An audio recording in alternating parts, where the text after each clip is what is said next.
নমস্কার বন্ধুরা, সম্পাস রান্নাঘরে আপনাদের সকলকে স্বাগত। আজ আবার একটা নতুন রেসিপি নিয়ে আপনাদের কাছে চলে এলাম। আজকে আমি আপনাদেরকে কাতলা মাছের একটা ইউনিক রেসিপি শেয়ার করছি। একঘেয়ে কাতলা মাছ রান্না করে যখন খেতে ভালো লাগে না, তখন এইভাবে একবার কাতলা মাছের ইউনিক রেসিপিটা রান্না করে খেয়ে দেখুন। খেতে কিন্তু দারুণ সুস্বাদু হয়। ভাত, ফ্রাইড রাইস, রুটি সব কিছুর সাথে এই রেসিপিটা চলে যাবে। আর যারা কাতলা মাছ খায় না, তারাও এই রেসিপিটা খেলে বুঝতেই পারবে না যে কাতলা মাছ খাচ্ছে। তাই ভিডিওটা স্কিপ না করে পুরো রেসিপিটা দেখার অনুরোধ রইল। রেসিপিটা ভালো লাগলে আমাকে কমেন্ট বক্সে কমেন্ট করে জানাবেন। ভালো লাগলেই লাইক বাটনটাও প্রেস করে দেবেন।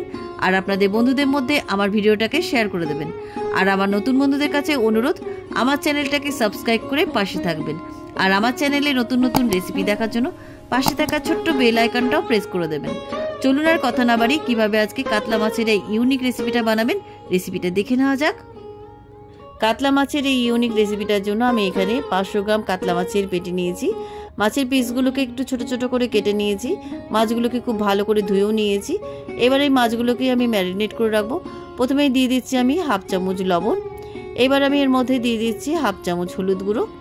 এবার এই মাছের মধ্যে দিয়ে দিচ্ছি হাফ চামচ গোলমরিচ গুঁড়ো। এবার এই মাছের মধ্যে দিয়ে দিচ্ছি 1 চামচ ডার্ক সয়া সস। এবার আমি দিয়ে দিচ্ছি এর মধ্যে 1 চামচ আদা বাটা, আর দিয়ে দিচ্ছি হাফ চামচ রসুন বাটা, আর দিয়ে দিচ্ছি 1 চামচ কাঁচা লঙ্কা বাটা। এবার আমি দিয়ে দিচ্ছি 2 টেবিল চামচ কর্নফ্লোর। এবার সমস্ত উপকরণ মাছের মধ্যে খুব ভালো করে মাখিয়ে নিচ্ছি। মাছের মধ্যে সমস্ত উপকরণ খুব ভালো করে আমার মাখানো হয়ে গেছে।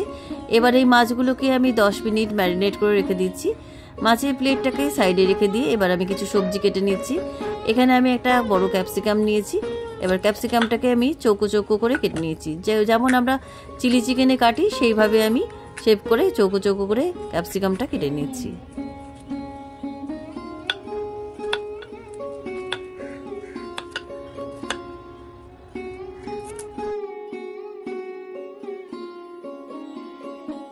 ক্যাপসিকামটা আমার চৌকো চৌকো করে কাটা হয়ে গেছে। এবার আমি 2টো টমেটোকেও ওই ক্যাপসিকামের মতন চৌকো চৌকো করে কেটে নেব। তবে টমেটোর ভেতরে বীজটা দেবো না, ওটা বাদ দিয়ে আমি টমেটোটাকে চৌকো চৌকো করে কেটে নিচ্ছি। দেখুন, প্রথমে লম্বা লম্বা করে কেটে নিয়ে এবার ভেতরে বীজটা এভাবে ফেলে দিচ্ছি।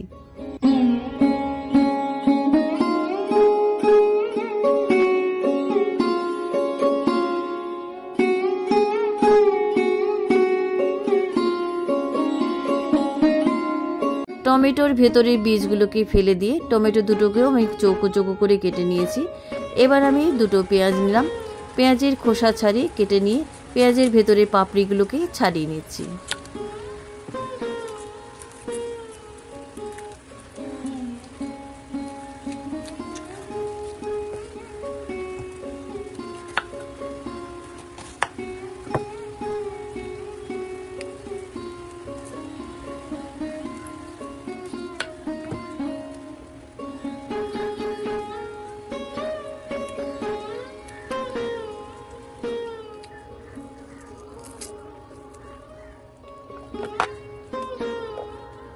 পেঁয়াজের পাপড়িগুলো আমার ছাড়ানো হয়ে গেছে।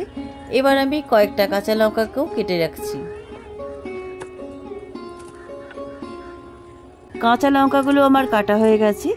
এবার একটা গোটা রসুনের কোয়াগুলো ছাড়িয়ে নিয়ে আমি মিহি করে কেটে নিচ্ছি।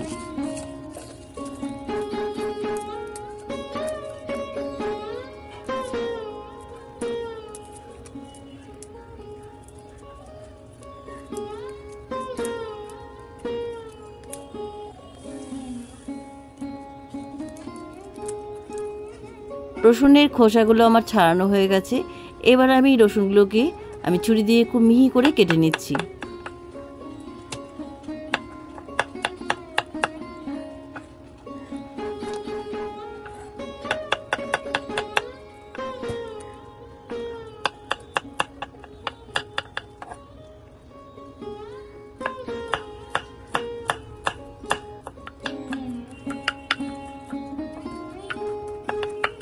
রসুনের কোয়াগুলোকে ছুরি দিয়ে খুব মিহি করে আমি চপ করে নিয়েছি। এবার আমি কিছুটা পেঁয়াজ কলি কেটে নিচ্ছি। আমি এখানে পেঁয়াজ কলি নিয়েছি, আপনারা এখানে পেঁয়াজ পাতাও নিতে পারেন।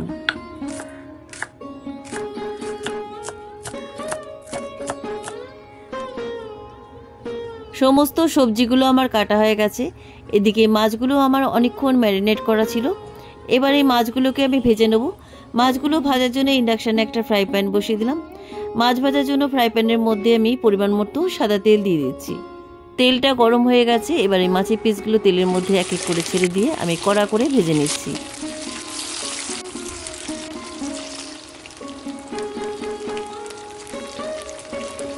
মাছগুলোর একটা পিঠ কড়া করে ভাজা হয়ে গেছে। এবার উল্টো পিঠটাও কড়া করে ভেজে নিচ্ছি।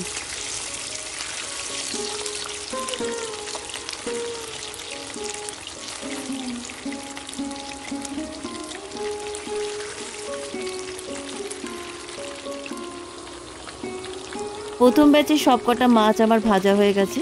এবার প্যানের থেকে সমস্ত মাছগুলো তুলে আমি তেল ঝরিয়ে একটা প্লেটের মধ্যে তুলে রাখছি।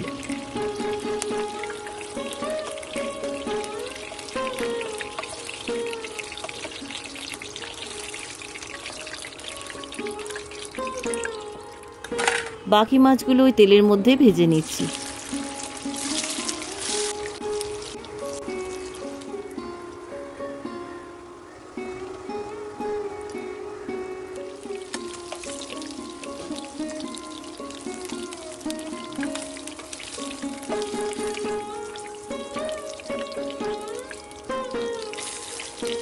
সমস্ত মাছগুলো আমার ভাজা হয়ে গেছে। মাছ ভাজা তেলটা অনেকটা রয়েছে, এখান থেকে কিছুটা তেল আমি একটা বাটির মধ্যে তুলে রাখছি। মাছ ভাজা তেলটা কিছুটা কমিয়ে নেওয়ার পর আমি এই তেলের মধ্যে দিয়ে দিচ্ছি রসুন কুচি। রসুন কুচিগুলো আমি হাই ফ্লেমে 1 মিনিট ভেজে নিচ্ছি। রসুন কুচিগুলো 1 মিনিট ভেজে নেওয়ার পর আমি এর মধ্যে দিয়ে দিলাম 1 টিস্পুন আদা বাটা। আদা বাটাটাও রসুন কুচির মধ্যে কিছুক্ষণ ভেজে নিচ্ছি। রসুন কুচির মধ্যে আদা বাটাটা একটুখানি ভেজে নেওয়ার পর আমি এর মধ্যে দিয়ে দিচ্ছি কাঁচা লঙ্কা কুচি আর দিয়ে দিলাম পেঁয়াজ কুচি। আদা রসুনের মধ্যে পেঁয়াজ কুচিটা একটুখানি ভেজে নেওয়ার পর আমি এর মধ্যে দিয়ে দিচ্ছি 1/2 টিস্পুন হলুদ গুঁড়ো। এবারে দিচ্ছি এর মধ্যে 1 টিস্পুন জিরে গুঁড়ো। এবারে এর মধ্যে দিয়ে দিচ্ছি 1 টিস্পুন কাশ্মীরি লঙ্কা গুঁড়ো। এবার সমস্ত গুঁড়ো মশলাগুলো ভালো করে মিশিয়ে হাই ফ্লেমে 1 মিনিট ভেজে নিচ্ছি। সমস্ত উপকরণের মধ্যে গুঁড়ো মশলাগুলো 1 মিনিট ভেজে নেওয়ার পর আমি এর মধ্যে দিয়ে দিচ্ছি ক্যাপসিকাম কুচি আর দিয়ে দিচ্ছি টমেটো কুচি। এবার ক্যাপসিকাম কুচি আর টমেটো কুচিগুলো আমি 1 মিনিট হাই ফ্লেমে ভেজে নিচ্ছি। ক্যাপসিকাম আর টমেটো কুচিগুলো হাই ফ্লেমে 1 মিনিট ভেজে নেওয়ার পর আমি এর মধ্যে পরিমাণ মতো লবণ দিয়ে দিলাম আর স্বাদটা ব্যালেন্স রাখার জন্য দিয়ে দিলাম 1/2 টিস্পুন চিনি। লবণ আর চিনি খুব ভালো করে সমস্ত উপকরণের মধ্যে মিশিয়ে দিচ্ছি।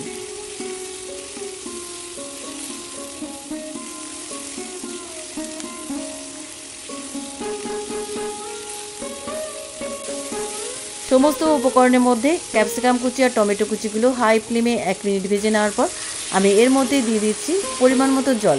তবে জলের পরিমাণটা আপনারা বুঝে দেবেন, খুব বেশি ঝোলঝোলে কিন্তু এই রান্নাটা ভালো লাগে না, অল্প গ্রেভি থাকলেই ভালো লাগে। এবার জলটা সমস্ত উপকরণের মধ্যে ভালো করে মিশিয়ে দিয়ে এবার ঢাকা দিয়ে আমি হাই ফ্লেমে 10 মিনিট সেদ্ধ করে নিচ্ছি। তবে খেয়াল রাখবেন যেটা ক্যাপসিকাম কুচি আর টমেটো কুচিগুলো যেন খুব সেদ্ধ না হয়ে যায়, একটু কচকচে থাকলে খেতে ভালো লাগবে। 10 মিনিট পরে ঢাকনাটা খুলে নিলাম। ক্যাপসিকাম কুচি আর টমেটো কুচি আমার 85% মতো সেদ্ধ হয়ে গেছে, এর থেকে বেশি আর সেদ্ধ করব না। এবারে এই গ্রেভির মধ্যে আগে থেকে ভেজে রাখা মাছের পিসগুলো দিয়ে দিলাম। মাছের পিসগুলো গ্রেভির মধ্যে খুব ভালো করে মিশিয়ে দিয়ে আমি আর বেশিক্ষণ ফোটাবো না, কারণ মাছগুলো কড়া করে ভাজা আছে। মাছগুলো খুব ভালো করে মিশিয়ে দেওয়ার পর আমি নামাবার আগে এর মধ্যে পেঁয়াজ কুচিগুলো দিয়ে দিচ্ছি। পেঁয়াজ কুচিগুলো খুব ভালো করে সমস্ত উপকরণের মধ্যে মিশিয়ে দিচ্ছি।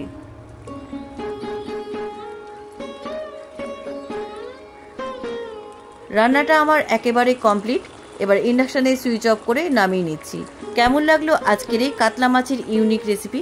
আপনারাও বাড়িতে এইভাবে একবার রান্না করে কাতলা মাছ খেয়ে দেখুন।